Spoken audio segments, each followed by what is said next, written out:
daawadayaal hadda waxaa khadka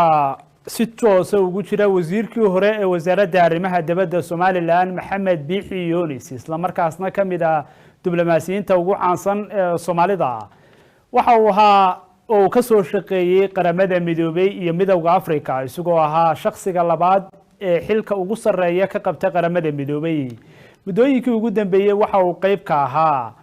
wadahadallada Somaliland iyo Soomaaliya inkasta oo haatan uu Nairobi ku sugan yahay oo uu cilad farsamo awgeed uga soo gaadhay wadahadallada wasiir marka hore ku soo dhaw telefishinka Home Cable waanaanu kaaga mahad celinaynaa in aad waraysiga naga aqbasho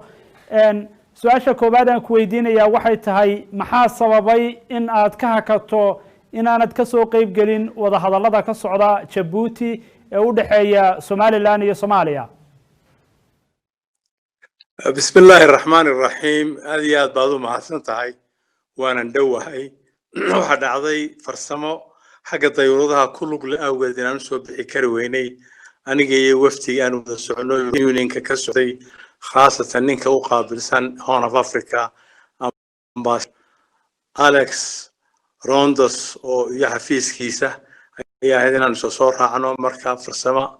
xagga dayuuradaha awgeed baan soo bixi kari weynay isku daynayna inaan soo baxno laakiin waa suuroobayday wejigiisii labaad ayaa socda wejigiisii horena waa soo gabagaboobay qodobana waa laga soo saaray bal aragti ahaan sidee kula muuqdaan qodobadaasi laga soo saaray wejigii koobaad wallahi anigu waxaan u arkaa run ahaantii inuu ahaa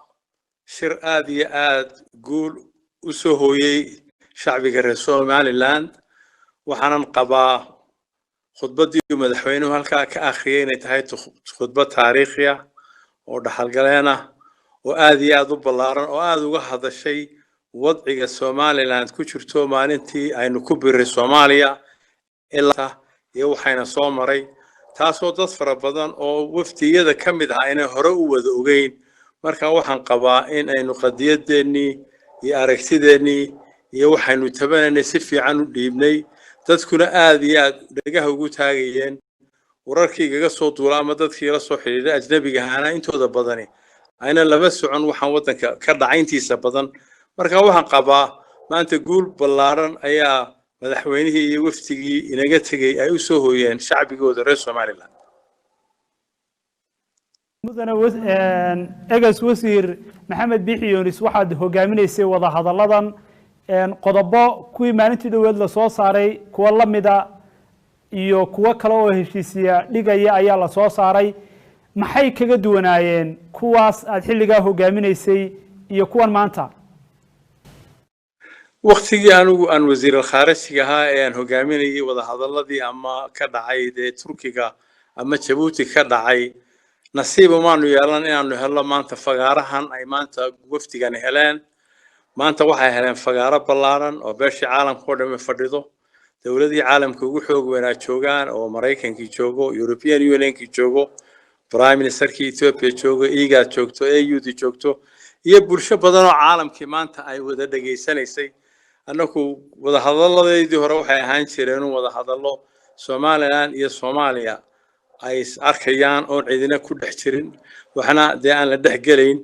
marka waxay maanta qoladani nasiib weyn u heshay inay fagaaro caalami hesho waana markii ugu horeysay ee waxaan u maleynayaa 30 sanadood ee Somaliland jirtay aynu helo fursad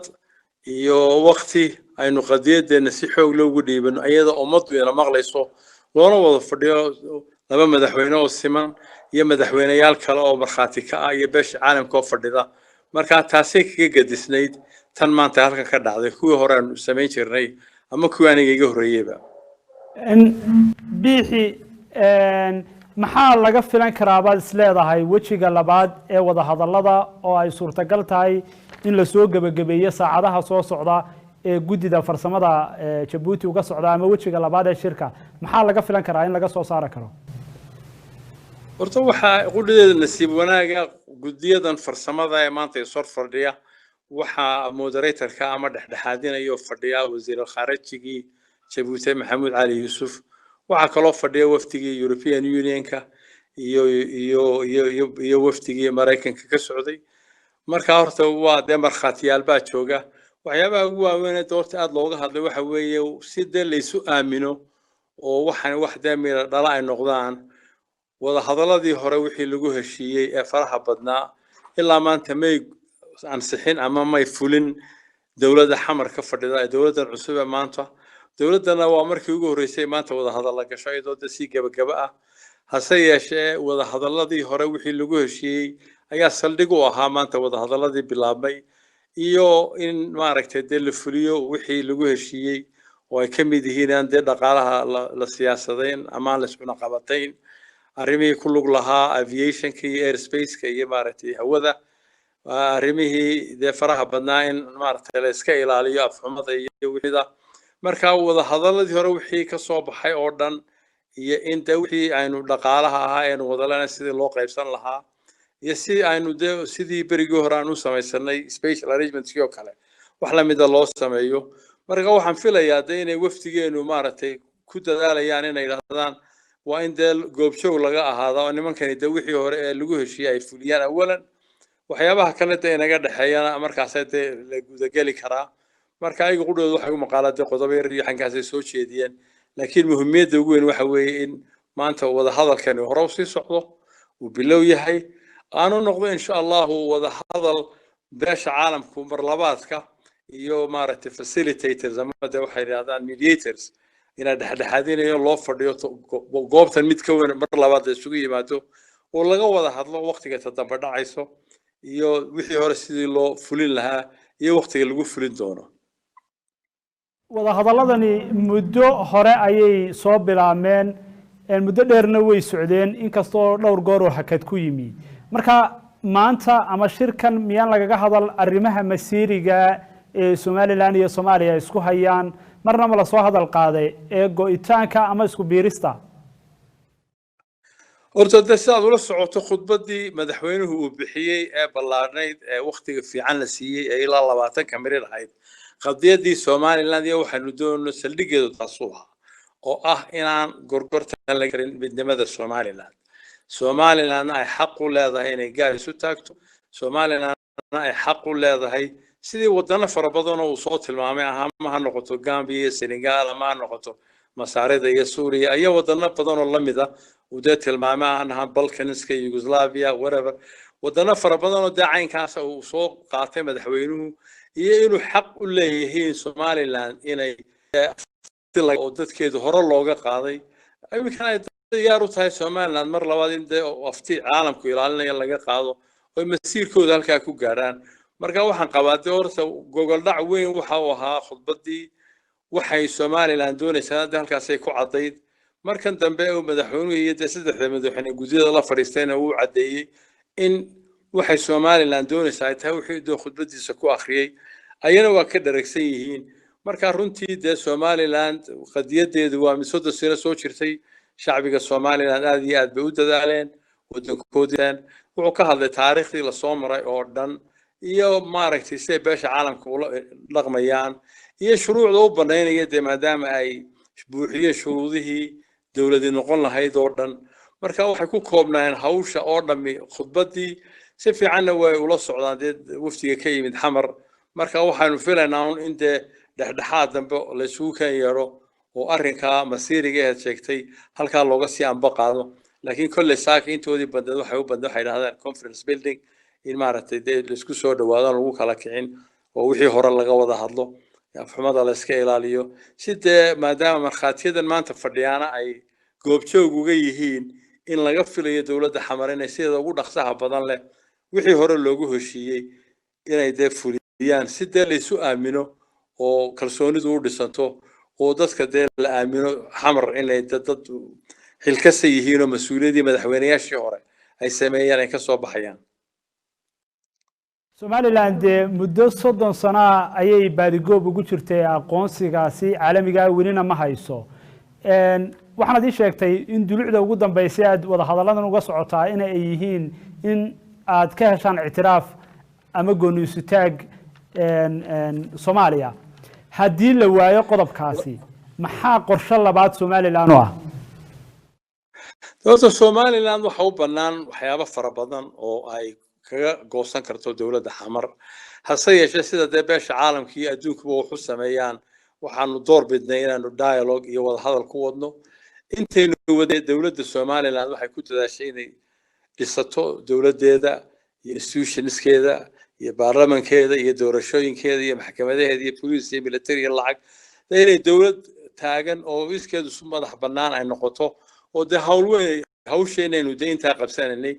haddii se ay aakhirka dee ay hagaagi weydo wada hadalladan inay de aqbalaan inaanu si walaaltinimo u kala tagno oo aan dee filaya wuxuu ku dambayn doonaa in shacbiga reer Somaliland sidii waddanadii kale ee ama South Sudan ama kuwii kale la midka ay u kala baxeen in afti laga qaado shacbiga reer Somaliland wuxuu doonaya markay goostaana xornimadooda la siiyo haddii ay hawshaasi gaari weydo dee waxa u bannaan options kale ama fursamooyin kale oo Somaliland ku dhaqaaqi karto waayo waad la socotaa isu tagista Somaliland iyo Soomaaliya waxaana yiraahdaan act of union-ku wax dee la saxeexo lagu heshiiyey muu ahayn jibbaynu ku tagnay Soomaalinimo iyo walaaltinimo aynu islaanta shantii Soomaaliyeed baa isu imanayna sidee ku muuqata calankeenuba oo aynu inaku ugu horeynay aanaynu dee filinay in afarta kalena inay nagu soo biiri doonaan hase dee laakiin reer dhamaatay maadaama riyadaasi aanay dib u soconayn oo Jabuuti xor tahay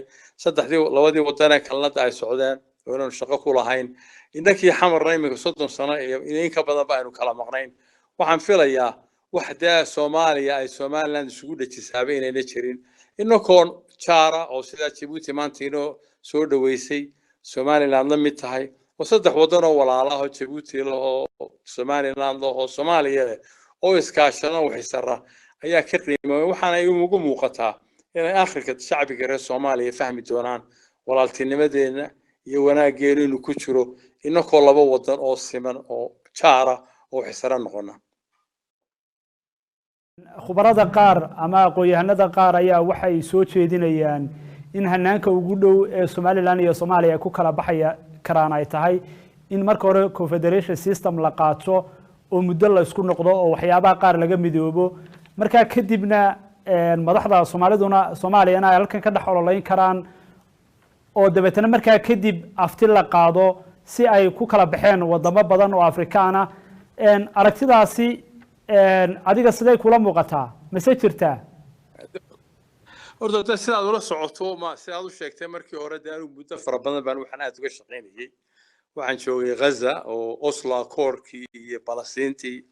waxaan joogay Darfur oo ka madax ahaa oo wada hadaladeeda aan ku jiray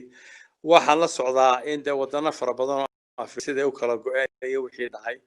caalamka sheekadiisana aad iyo aad baan ula socdaa waa dhabo dad fara badan oo fikradaasi qaba way jirtaa laakiin run ahaantii waxa aniga igu muuqataa in waqtigan xaadirka ah maadaama aan 30 sanadood kala maqnayn ma jiro waddan ina la mid ah dawlad ka maqnayd 30 sanadood oo la sida lagu kala maqnaa imika dad ka soo qaatay bil mathal Falastiin oo kale 70 sano ziyaada maraysa ama Taiwan oo kale 70 sano ziyaada maraysa ayaa laakiin ina la mid ma ahayn oo inaku waddan xor aynu ahayn inakoo xor ahoo United Nations-ka la geeyo intaasoo 30 ka badan waddan inay ictiraafeen ayaynu Soomaaliya ku biiray marka runtii case-keenu waa unique waanu ka gedisan yahay kuwa ama ha noqoto South Sudan ama East Timor ama Senegambia ama whatever marka runtii waxaan qabaa anigu inay ugu fududahay in lagu heshiiyo in shacbiga sufti laga qaado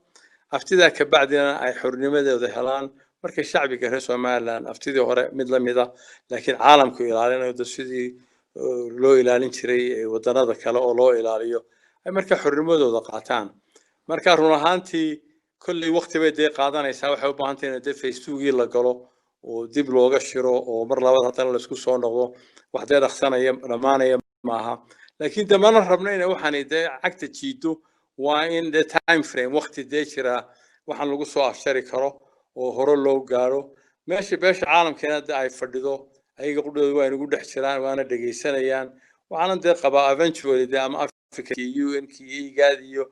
beesha caalamka intooda badan aad bay u xiiseynaysaa dawladda Mareykanka imika arrinkan dabada ka wadaana saad u aragto dantooda ay wataan oo ama ha noqoto nabadgelyadooda ama ha noqoto baqdin China laga baqayo ama Iran laga baqayo ama badda cas iyo maaragtay geopolitics-ka caalamka iyo dadkooda awgood iyo ayaga qudhidooda oo doorasho ku soo socoto dee raba inay wax muujiyaan inay Afrika wax ka qabteen marka waxaan aaminsanahay insha Allah ilaahayna ka baryayaa inay walaaladeenna fahmaan inay muhiim tahay inaan wada hadallada sii wadno dhaqso la isugu yimaado haddii dawladda dambe ku xigtaana ay halka ka sii wado haddii imika u dhamaan weydo 45 bilood imikana